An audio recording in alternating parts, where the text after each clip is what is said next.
What is an ADU? How would that help you personally? How would it help you in your business? Why is it more important now than ever to consider having an ADU? Find out here.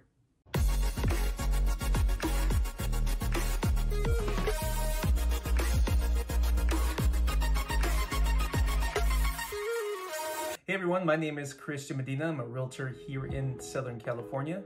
If you're new to this channel, hit the subscribe button, hit the bell, and you'll be alerted every time I put up a new video with all things real estate. In today's video, I sit down with Ian Karnakin, who's a lender at Homebridge, and we will be discussing what an ADU is, auxiliary dwelling unit. And I'll ask him all important questions that people may want to know. I think considering having an ADU is more important now than ever. Your personal life is changing. Some businesses are deciding not even to have any more office spaces and prefer the workers work from home. Also, maybe you're in a position right now where you don't want an aging parent of yours to be living at a nursing home. You want to keep him at home and watch him over yourself. Now, without further ado, here's my interview with Ian Karnakin. All right, we're back here again with Ian Karnakin with Homebridge Financial. And in today's video, we're gonna be talking about ADUs. So tell us, what's an ADU? Auxiliary, accessory, dwelling unit. The state of California enacted a law that makes it easier to create a rentable space within your home and will supersede most guidelines and rules established by cities and homeowners associations. Now the state carries the weight of the zoning, the permit process, the whole 9 yards is very different now. It is now immensely easier to convert things such as your garage into an auxiliary dwelling unit, or just imagine a little studio apartment. You can do that now. The state has said you can go as high as 35 feet. If we just were to think about this in the terms of a garage, that's just one tiny little piece. You already have existing structure, you already have water, you already have power. All you now need to do is convert it into an actual living space. So the cost to do that is relatively inexpensive. It is an absolute game changer because not only can you do something like that just to rent it out or to make space for your son or daughter who's now much older and needs a place or some independence and they can come and go as they please. What about all of us who have parents who we're thinking of spending $5,000 or $6,000 a month to put them into existing housing?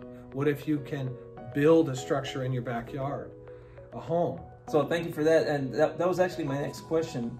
Some people may have the garage to build on. What if they don't have a garage? Can they actually build something there? And yeah, we'll just talk about Ranch Cucamonga since that's where we're at. The city of Ranch Cucamonga has rules and they say you can or cannot do this. You can't build a structure because it doesn't meet certain guidelines. I was in a conversation with a gentleman who had this exact situation come up some years ago, went to the city, and the city said, no, your backyard isn't big enough because you have to build the lot line, you have to be a certain distance from your lot line, and then the dwelling he was looking at building was too big to fit in that box.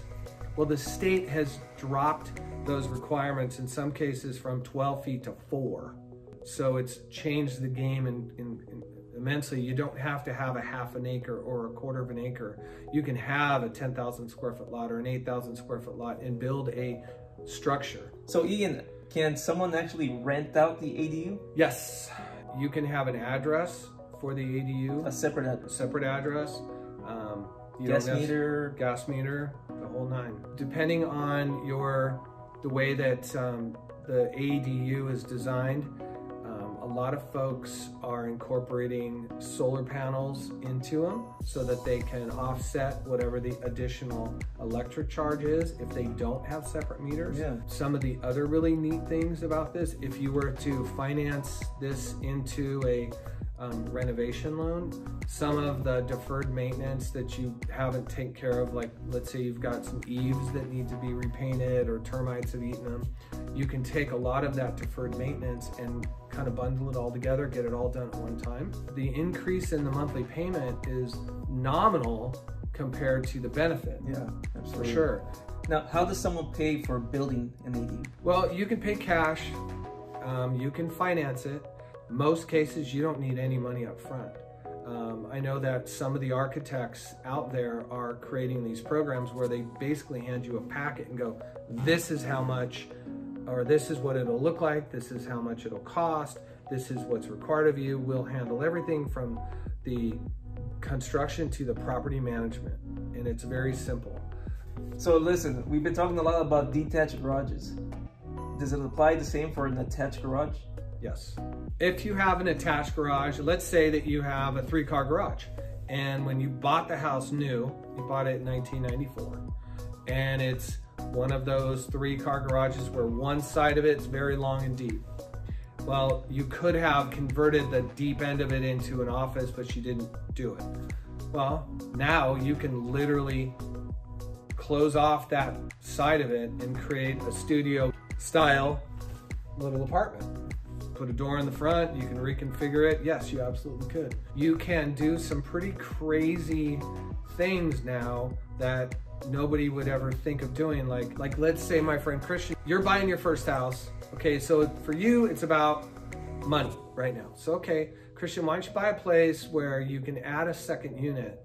And when you buy it, I use your income, plus I use the income for the second unit that's projected. Or I say, Christian, you can add 2, 3, or 4 total units. So you buy a single family, add 3 units, now it's a 4-unit property. So now you get the rents on the other 3, which will probably cover your entire half or portion. What about HOAs? HOAs don't have a say in any of this. This is awesome because you just go pound sand all your HOA rules. Guess what? If they get in the way of this, they can't. The state will come in and go, nay, nay, nay. Now, building the ADU, would that increase your property value? Yes, absolutely. So you can have 2 properties that are exactly in the same neighborhood, but you have this one that has the ADU. That's added square footage, right? Yep. That's considered. Yeah, absolutely. Where a garage now, you don't count that in your square footage. Right. With it being an ADU, it would be. Okay, so that of course adds value. Now, to the keep property. in mind that your property taxes are going to change. I don't know by how much, and I don't know by how long it will take the cities or the counties, but you know how they are. You can record a deed in October and you won't see anything for for 7 or 8 months. Well, anyways, Ian, thanks again for being on this video, answering some of these questions. All right, I hope you guys enjoyed that video. That video was actually about 40 minutes long. There's so many questions, so many things that you can do with an ADU, but for the sake of time, I was able to consolidate it to just a little over 6 minutes. I hope the information there was informative and maybe has you thinking about what are you gonna do in the future for your kids, for your family, for business. So again, I wanted to thank you for watching this video. If you have any questions in regards to ADUs or anything related to real estate here in Southern California, you can always comment below or contact me by phone number or email, and I'll be here to help. Thanks again and stay safe, and I'll see you guys on the next video.